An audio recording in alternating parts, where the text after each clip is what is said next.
Welcome to Simpler Bible, a daily journey to biblical understanding. One of the things that you may have noticed is that over the last couple of weeks, as we've looked at Joshua and Judges and Ruth, you may have felt like a lot of the theology is missing, right? So Genesis through Deuteronomy establishes all of the theology that we're going to be using for the rest of the Bible. And so that's why we covered so much deep theology.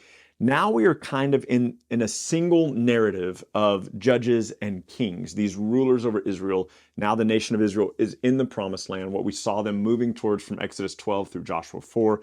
And so now you have to kind of think of the judges, you have to think of Samuel and the kings. You kind of have to think of that as one singular narrative. This is now just kind of the story of the nation of Israel and what they have done with all of the theology from Exodus or Genesis, really, righteous by faith.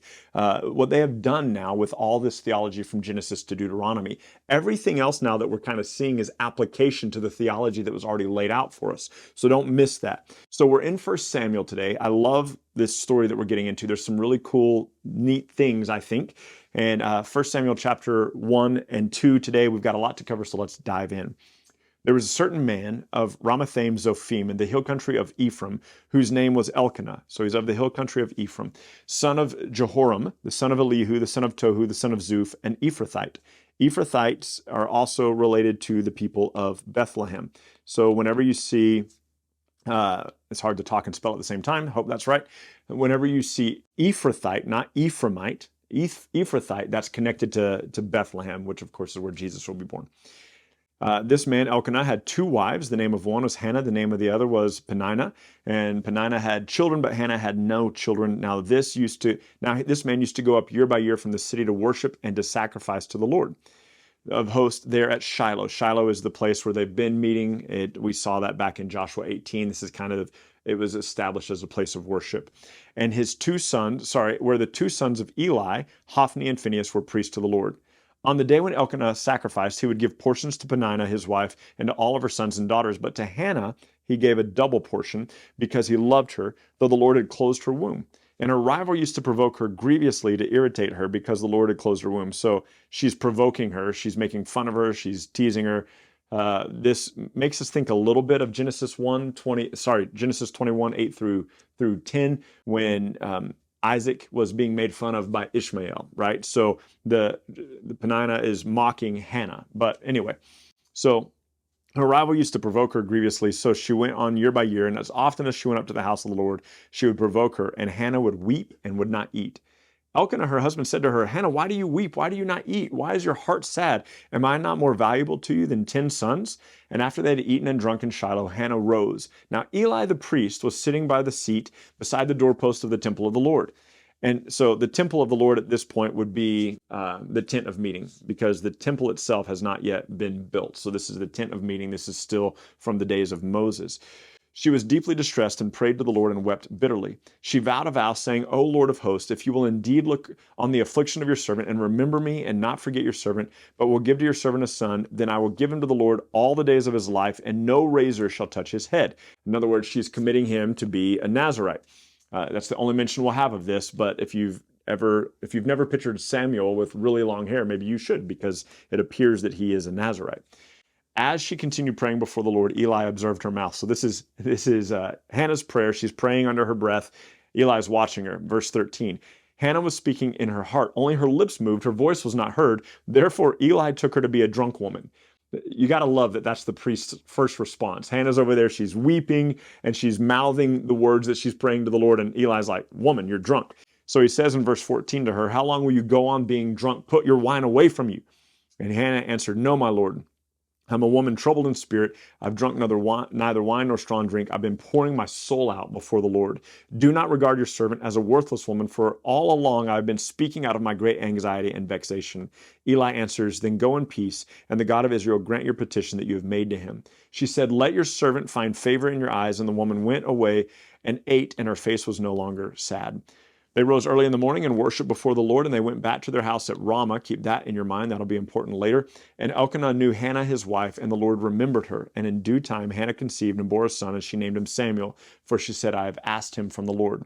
The man Elkanah and his house went up to offer the vow to the Lord for the yearly sacrifice and to pay his vow. But Hannah did not go up, for she said to her husband, as soon as the child is weaned, I will bring him so that he can stay in the presence of the Lord and dwell there forever. Elkanah, her husband, said to her, do whatever seems best to you. Wait until you have weaned him. Only may the Lord establish his word. So the woman remained and nursed her son until she weaned him. When she had weaned him, she took him up along with a 3-year-old bull, an ephah of flour, a skin of wine, and she brought him to the house of the Lord, still at Shiloh, and the child was young. And they slaughtered the bull, and they brought the child to Eli. And she said, my Lord, as you live, my Lord, I am the woman who is standing here in your presence praying to the Lord. And this is the child I prayed for. And the Lord has granted him to me, and I have made granted my petition that I made to him. Therefore, I have lent him back to the Lord. As long as he lives, he is given to the Lord. And he worshiped the Lord there. Now, chapter 2, Hannah's prayer. Hannah prayed and said, my heart exults in the Lord. My strength is exalted in the Lord. My mouth derides my enemies because I rejoice in your salvation. There is none holy like the Lord. There is none besides you. There is no rock like our God. This feels a little bit to me, it reminds me a little bit of Mary's prayer when she is pregnant with Jesus in the New Testament. There's some similarities. Talk no more very proudly. Let no arrogance come from your mouth, for the Lord is a God of knowledge, and by him actions are weighed. The bows of the mighty are broken, but the feeble bind on strength. Those who were full have hired themselves out for bread, but those who were hungry have ceased to hunger. The barren have borne 7, and she who has many children is forlorn. All right, so this is interesting. Those who are full, those who used to be full, used to be blessed and abundant, have now hired themselves out for bread, and those who used to be hungry have ceased from hunger. Those who were barren have now borne 7 children, but the one who had many children is forlorn. And it's interesting to me because she was barren, and the barren one bore a son. And it reminds me a little bit of Isaiah 54:1, which is quoted for us in Galatians 4:27. And the idea here is it says that more are the children of the desolate. Sorry, are the children of the. Oh gosh, I just fell out of my head. It's comparing the 2 wives. It's comparing the 2 wives of Abraham. So it's comparing Sarah, and it's comparing, she wasn't really his wife, but Hagar. And it says, more are the children of those who did not have a husband than the one who has a husband. The desolate one, the barren one, has borne children. And so there's this reference here that's kind of to Sarah being barren and then her children becoming the source of the blessing. And so it's interesting because it's kind of foreshadowed here for us that this woman, she's praying, Hannah's praying, and she's praying about her son, and she was the barren woman, but now out of her barrenness has come a blessing. And so anyway, it just makes me think of Isaiah 54:1. I'll write more about that in the blog. The Lord kills, she goes on to say in verse 6, the Lord kills and brings to life. He brings down to Sheol and he raises up. The Lord makes poor and makes rich. He brings low. He exalts. He raises up the poor from the dust. He lifts the needy from the ash heap to make them sit with princes and inherit a seat of honor. For the pillars of the earth are the Lord's, and on them he has set the world. He will guard the feet of his faithful ones, but the wicked will be cut off in darkness. For not by might shall a man prevail. The adversaries of the Lord will be broken to pieces. Against them he will thunder in heaven. The Lord will judge the ends of the earth, and he will give strength to the king and exalt the power of his anointed one. Then Elkanah went home to Ramah. Remember, keep that in mind. We'll look at that a couple more places. And the boy ministered to the Lord in the presence of Eli, the priest. Okay, we got to pause here for just a minute. The boy ministered to the Lord in the presence of Eli, the priest. How is it that Samuel gets to minister in the presence of the priest? How is it? We already know that only the Levites get to do that. We already know that the people who work with the altar, the people who work in the actual tent of meeting, the people who work with the table of showbread and around the Ark of the Covenant, we already know that you're only allowed to do that if you're a Kohathite, one of the descendants of Levi. And so how is it that Samuel gets to do that? Because when we go back up here to chapter 1, it says that he is from Ephraim. It says that he's from Ephraim and that he's an Ephrathite, which would be Bethlehem. So a couple of things we need to piece together. His father, Samuel's father, Elkanah, is not of the tribe of Ephraim.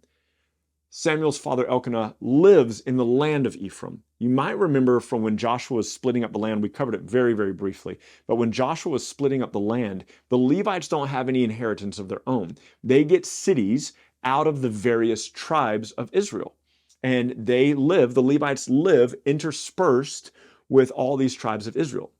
You might find it interesting to note, you might not find this interesting at all, but you might find it interesting to note that the Kohathites, the people who were specifically responsible for the Ark of the Covenant, for the temple, for the Holy of Holies, the Kohathites, they received an inheritance from Ephraim. They received their cities from the tribe of Ephraim. And so when you go to 1 Chronicles 6, 31 through 38, and it traces the lineage of Elkanah, the very same lineage we see up here in chapter 1, verse 1, where it says that it is Elkanah, the son of Jehoram, the son of Elihu, the son of Toah, the son of Zuph. When it says that, that is repeated for us, absolutely repeated for us in 1 Chronicles 6, 31 through 38. And it traces Elkanah's lineage all the way back to Levi. Elkanah is of Levi. And not only is Elkanah of Levi, Elkanah is of the Kohathites of Levi, which means the reason that Elkanah is going up year after year is for his priestly duty. He is a Kohathite whose responsibility it is to be one of these guys. Maybe at this point he's too old. The priests were only allowed to be priests from 20 to 50 years old. And in another place it says 30 to 50 years old. So maybe he's already retired. But Samuel is the son of a Levite priest. And we're not told that in the genealogy of 1 Samuel. We're only told that in the really boring 9 chapters of 1 Chronicles where it says so-and-so begat so-and-so begat so-and-so begat so-and-so. People always ask, they go, is there anything of value in these 9 chapters? And I go, yeah, there's some, but it's hard. It's hard to read because you're reading name after name after name after name. So why is it that Samuel is allowed to minister in the presence of the Lord? Why is it that he's allowed to be a priest? It's because his father was a priest. His father's a Kohathite. Samuel's a Kohathite. He's of the tribe of Levi. He is a priest of the Lord, which is why he's allowed to be a priest, why he's allowed to be around these things. And I'll write a little bit more about that in the blog, but I used to be bugged by this because I was like, wait a minute. I would read it as though his father was of the tribe of Ephraim. And I'd say, why is this guy of Ephraim getting to work in the tabernacle? Why is he getting to work in the tent of meeting? The Ephraimites aren't supposed to work in the tent of meeting. It used to drive me nuts. And then years ago, 1 Chronicles 1 through 9, so-and-so begot so-and-so, just tedious. Years ago, I decided, okay, I'm going to map out all the names of this. And I just did. And I just mapped out all the names. And I found Elkanah in there and Samuel. And I was like, crud, I'd missed it before. And so Joshua 21:5 tells us that the Ephraimites gave their cities to the Kohathites. We see in 1 Chronicles 6, 31 through 38 that Elkanah is a Kohathite. That makes Samuel a Kohathite, whose job it would be. Now, he was early. You're not supposed to be there until you're 20 or 30. He's there as a 3-year-old. It's different. There's something special about Samuel, but he is absolutely in the position he's supposed to be in. So look at verse 12. Now, the sons of Eli were worthless men. They did not know the Lord. These are your priests, by the way. You have Eli, Hophni, and Phinehas. And the sons of Eli, these 2 priests, Hophni and Phinehas, did not know the Lord and are acting as priests. The custom of the priest with the people was that when any man offered a sacrifice, the priest's servant would come while the meat was boiling, and with a 3-pronged fork in his hand, he would thrust it into the pan or the kettle or the cauldron or the pot, and all that the fork brought up, the priest would take for himself. This is what they did at Shiloh to all the Israelites who came there. So you might not remember this from the book of Leviticus, but out of every sacrifice, a portion of the sacrifice was provided for the priest and his family, for their food. So the custom has become, it wasn't this way in Leviticus, the custom has become that when they're boiling the meat that's an offering, the priest would stick in a 3-pronged fork, and whatever came out, that was his dinner. That was his portion. It was just kind of up to the Lord. Like whatever came out, if you got 2 pieces of meat on that sucker, great. If you got a little piece of meat, that was God's portion provided for you. Listen to what Eli's wicked sons did. Verse 15. Moreover, before the fat was burned, the priest's servant would come and say to the man, say, give me the meat for the priest to roast. He will not accept boiled meat from you, but only raw. And if the man said, let them burn the fat away first, and then take whatever you want, he would say, no, give it to you now. And if not, I'll take it by force. So Hophni and Phinehas were looking over the meat before it got put in the pot, picking the piece that they liked the best, and were taking it before the fat had been burned away and boiled away. Why was that a problem? Well, Leviticus 3 verse 16 says that the fat belongs to the Lord. The blood of the offering belongs to the Lord, and the fat belongs to the Lord. So these guys, they're behaving wickedly. They don't know the Lord. They're not honoring the sacrifices, nothing. And they have this young kid hanging around who God is going to raise up to kind of bring about justice. Thus the sin of the young men was very great in the sight of the Lord, and the men treated the offering of the Lord with contempt. Now Samuel was ministering before the Lord as a boy. And then it goes on to say in verse 21, and the young man Samuel grew in the presence of the Lord. Now, let me finish this really quickly here. Eli is going to rebuke his sons at the end of chapter 2. And he said to them, he said, verse 23, why are you doing such wicked things? I hear of all of your evil dwellings from the people. No, my sons, it is not a good report that I hear from the people of the Lord spreading abroad about you. And he says in verse 25 something key. If someone sins against man, God will mediate for him. But if someone sins against the Lord, who can intercede? And I love this text. And here's why. Because Eli, the priest, is supposed to be the one who intercedes before people, before the Lord. He goes, who could possibly intercede between man and God? The answer to that is 1 Timothy 2:5. There is one mediator between man and God, the person Jesus Christ. Jesus Christ is the one who can mediate between man and God. So Samuel's continuing to grow in stature and favor with the Lord. And then look at verse 27. There came a man of God to Eli, and he said, did I reveal myself to the house of your father when they were in Egypt, subject to Pharaoh? Did I choose him out of all the tribes of Israel to be my priest, to go up to my altar and burn, to wear an ephod before me? I gave to the house of your father all my offerings by fire from the people of Israel. Why then do you scorn my sacrifices and offerings that I command you today by fattening yourselves in the choicest of my people? And he says, the God of Israel declares this, that you would be the priest, that you go in and out before me. Look at verse 30. Far be it from me, for those who honor me I will honor, and those who despise me will be lightly esteemed. The days are coming, he says, when I will cut off your strength and the strength of your father's house, and there will not be an old man in all your house. Then in distress you will look with an envious eye on all the prosperity on Israel, and there shall not be an old man in all your house forever. The only one of you that I won't kill shall be spared to weep out his eyes and to grieve out his heart, and all the descendants of your house will die by the sword. And I will raise up instead for myself a faithful priest, and I will build him a sure house. Now listen, this man of God, we're not told his name, comes and pronounces a judgment on the house of Eli. And that is going to unfold for us over the rest of the book of 1 Samuel, 2 Samuel, and 1 Kings. And I will include all those details in the blog because we're out of time today. Thanks for watching, and I will see you tomorrow when we get into chapters 3 and 4 of 1 Samuel. Thank you so much for journeying with us today at Simpler Bible. Together, you and I have looked at another passage of Scripture and come to know the Bible a little bit better and enjoy God more fully. This video, along with all of our videos, can be found at simplerbible.com, where you can enjoy our Through the Bible in a Year course.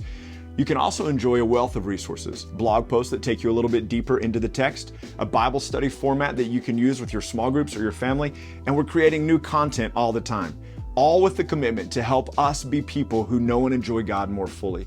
Thank you so much for being part of it, and we can't wait to see you next time.